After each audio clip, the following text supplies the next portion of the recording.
Bienvenidos nuevamente al curso de cálculo diferencial. En el video anterior habíamos visto sobre lo que era una función, una breve explicación sencilla sobre cómo podríamos definir nosotros una función. En este caso, vamos a ver que una función no es solamente una regla de correspondencia, sino también vendría a ser un conjunto de pares ordenados. Pero, ¿cómo lo podríamos definir? ¿Se recuerdan que en un plano cartesiano nosotros tenemos una recta en el eje de las X que intersecta con una recta en el eje de la Y? Pues bien, estos elementos que se encuentran en la recta del eje de las X, voy a volver a hacerlo porque me salió demasiado choque. Estos elementos que corresponden a la recta del eje de las X vendrían a ser los que forman parte de los reales, porque nosotros estamos hablando ahorita sobre los reales. Podría ser cualquier número que le podríamos colocar tanto en X como en Y. Entonces, un punto que coloquemos aquí en nuestra recta, en nuestro gráfico, vendría a formar un par ordenado. En este caso, estamos tomando al 4 y al 3 como un par ordenado. 3,4. Pero, ¿cuál sería el valor que toma 3? 3 sería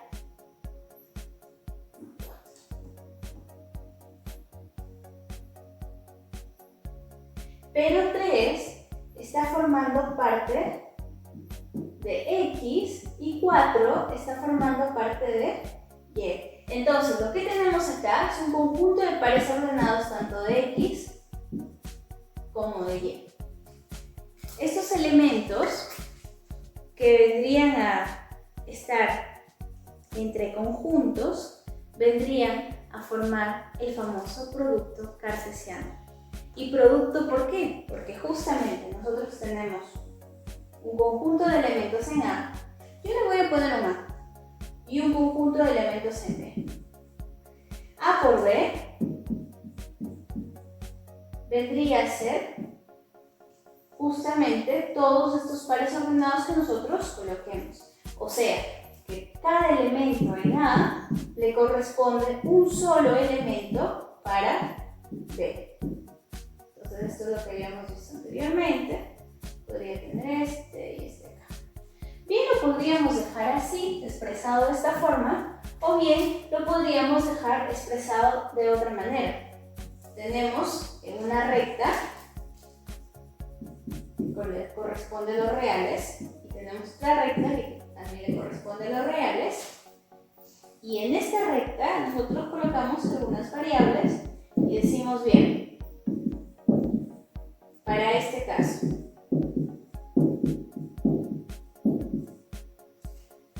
este número le puede corresponder el 2 el 3, 4, 5. Cada elemento de un par de este conjunto, que en este caso va a ser el conjunto A y acá el conjunto B, le corresponde un solo valor al siguiente elemento. Entonces, por definición, una función vendría a ser un conjunto de pares ordenados. Si nosotros tenemos esta A que pertenece a esta S, que vendría a ser todo el conjunto en general, y a un subconjunto de todo ese conjunto S, y B igual, significa que este producto cartesiano, este producto de A por B, va a darnos como elementos a un A, B cualquiera, son números reales, en el cual va a pertenecer a este S. Podríamos decir que esa S vendría a ser todo el conjunto de números reales. En este caso, porque estamos trabajando solamente con variables reales. Pero estas funciones tienen conjuntos finitos y conjuntos infinitos. Vamos a suponer que tenemos un grupo de elementos del conjunto A, que serían 1, 2, 3 y 4. Y del conjunto B tenemos un grupo de elementos que es el 3, 4, 5 y 6. Ok.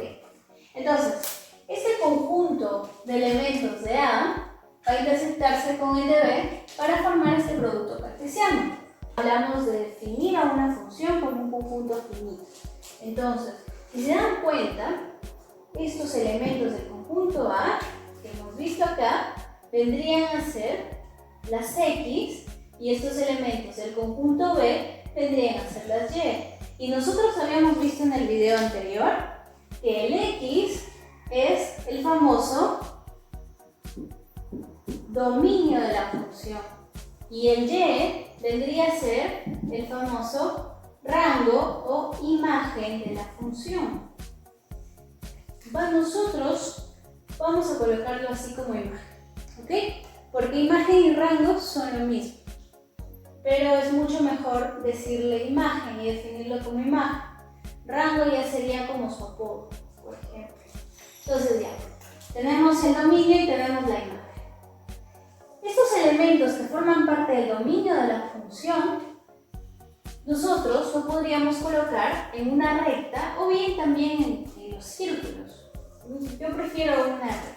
¿Por qué? En nuestra recta colocamos los elementos del dominio y en otra recta colocamos los elementos del rango. Sabemos que estos elementos del dominio le corresponde un solo valor a los elementos de la imagen de la función. Entonces, si nosotros queremos definir esta función como conjunto finito, decimos la función es igual a un X que pertenece ¿a quién? A su imagen. Y su imagen lo podemos definir como un f de x, tal que x pertenece a 1, 2, 3 y 4. Solamente estos valores. Entonces, cuando hablamos de conjunto finito, estamos hablando de valores acotados. ¿Qué pasa con un conjunto infinito? Pues podríamos definirlo de la misma manera, excepto que ahora, cuando decimos que esta X va a pertenecer a unos elementos, ya no nos estamos refiriendo solamente a un grupo de intervalos de estos elementos, sino ya nos referimos a todo el conjunto, como un S, por ejemplo, pero vamos a colocarle el conjunto de los reales. ¿Okay?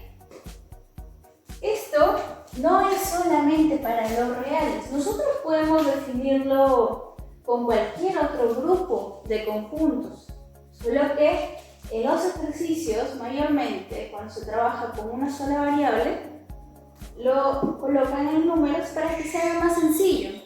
¿Y por qué hemos hecho lo anterior? Hemos visto este grupo de elementos, tanto en A como en B. Ese grupo de elementos de A lo hemos llamado dominio, y el grupo de elementos de B lo hemos llamado imagen o rango. ¿Pero qué es el dominio? Ya vimos en un claro ejemplo que el dominio vendría a ser esos primeros elementos. ¿Cómo lo definimos? Nosotros podemos definir a nuestra función diciendo que hay un grupo de elementos de un A que va a un B. O también lo podemos definir a una función diciendo que hay un X que lleva un Y como una regla de correspondencia. Pero un dominio, como tal, vendría a ser un conjunto conexo. Y un conjunto conexo es un conjunto no vacío. Entonces, por definición, un dominio vendría a ser que un D, el dominio de la función, nosotros lo podemos expresar como un D de F, es igual ¿a quién? A un X que pertenece al conjunto A, tal que existe un Y que pertenece ¿a quién? Al conjunto B, donde la función en X es justamente el Y del cual estamos hablando. De esta forma nosotros podemos definir nuestro dominio y las propiedades que puede cumplir son las siguientes.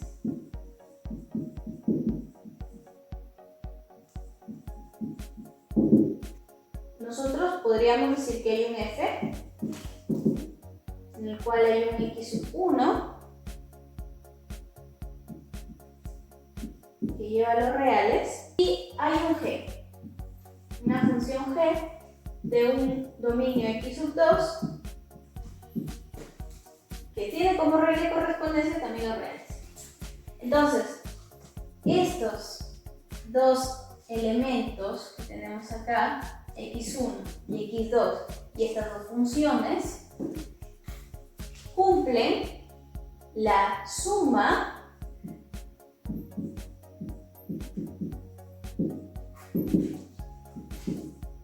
la resta, la multiplicación, el producto y la inversa de su producto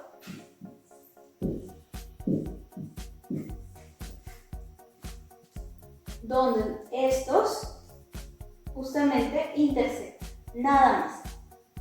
O sea, ¿qué quiere decir? Que x1 intersecta estos dos.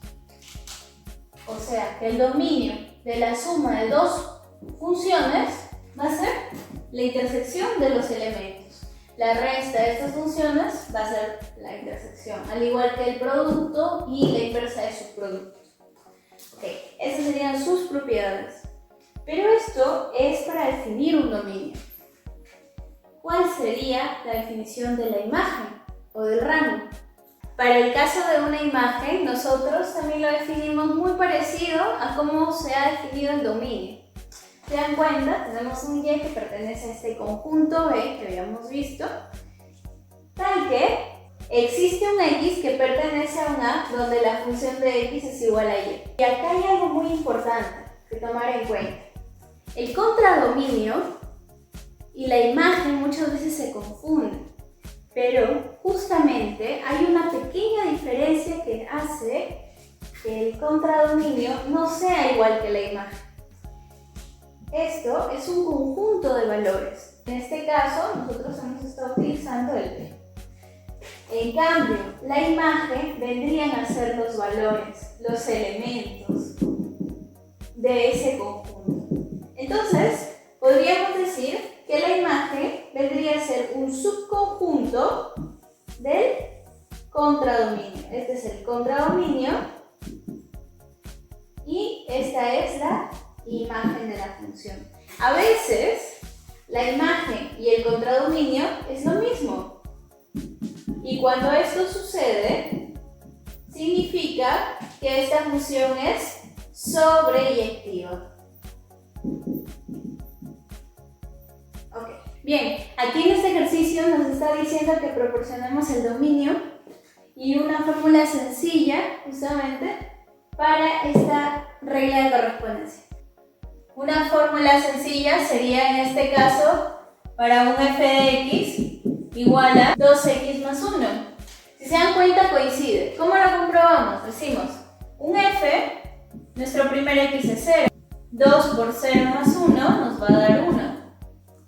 Un f de 1 sería 3, sucesivamente hasta el f de 5, que es justamente